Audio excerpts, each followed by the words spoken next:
हमारा ये वीडियो मदद के लिए गुहार है। मेरा नाम धीरज जैन, मेरी पत्नी का नाम सुप्रिया जैन और मेरी एक 1.5 साल की बेटी है जिसका नाम राघवी है। हम यहाँ द्वाला कैमरून से बोल रहे हैं। हम इंडिया में आगरा दयालबाग के रहने वाले हैं। हम यहाँ पर बुरी तरह फंसे हुए हैं। मेरी कंपनी का नाम सतगुरु टूर एंड ट्रेवल्स है, जिनके मालिक मिस्टर अनिल चंद्रानी हैं और जो ब्रांच पुणे और दुबई में इनका हेड ऑफिस है। हम यहाँ द्वाला में फंसे हुए हैं। हमारा यहाँ 2 साल का कॉन्ट्रैक्ट था जो ऑलरेडी एक्सपायर हो चुका है। उसके बावजूद भी हमको इंडिया नहीं जाने दिया जा रहा है। हमारा पासपोर्ट यहाँ जब्त कर लिया गया है। मेरे साथ 1 साल पहले एक रॉबरी की घटना हुई थी।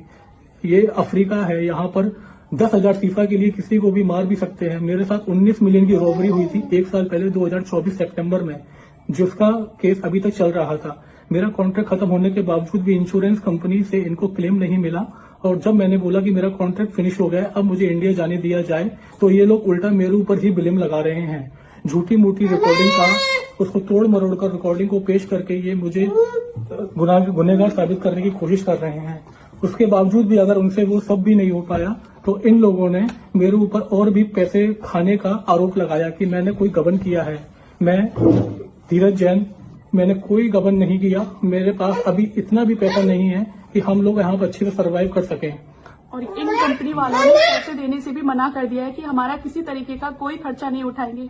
हमारे साथ 1 साल की बच्ची है जिसका दूध फॉर्मूला मिल्क लेती है, तो हमारे पास इतना भी पैसा नहीं है कि हम उसके लिए दूध या घर में गैस खाली है तो उसके लिए पैसे हम लोग गैस वगैरह भरवा सकें। तो मेरी और मेरे पति की बस एक ही अरदास है गवर्नमेंट से कि कैसे भी करके हमारी ये पुकार सुन ले और हमें हमारे घर इंडिया वापस हमें बुला लें। यहाँ पर मुझे परेशान करने वाले जिम्मी अलवानी, जिसका पूरा नाम चंद्र प्रकाश अलवानी है, जो अजमेर का रहने वाला है, और दूसरा मनीष ठाकुर जो बिहार का रहने वाला है। ये दोनों लोग मुझे ज्यादा परेशान कर रहे हैं। मुझे झूठे केस में फंसाया जा रहा है। मैंने कंपनी में 12 साल काम किया है सर जी। 2012 से मैं कंपनी के साथ हूँ और मेरे साथ 2024 में जो घटना हुई उसके बाद से इनको क्लेम नहीं मिल रहा, तो इनके सेल्स ईगो को कुछ प्रॉब्लम हुई तो इन्होंने मुझे बिल्कुल फंसाने की कोशिश की है।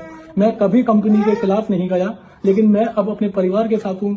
मेरी 2022 में शादी हुई थी और मेरी 1 साल की बच्ची है। मुझे बहुत डर है। यहाँ पर ये लोग कुछ भी कर सकते हैं। ये 7,000 करोड़ की कंपनी है। यहाँ ये पैसे के दम पर कुछ भी कर सकते हैं। आए दिन मेरे घर पर पुलिस आती है और हमको धमकाती है। ये अफ्रीका में पैसे देकर कुछ भी कर सकती है। बहुत करप्टेड कंपनी है, कंट्री है। मेरी आपसे इंडियन गवर्नमेंट से हाथ जोड़कर विनती है कि हम लोगों को इंडिया वापस बुलाया जाए। हाथ जोड़कर विनती है कि ये यहाँ पर जो एक्शन लिया जाए जो और हमें हमारे घर इंडिया भेजा जाए।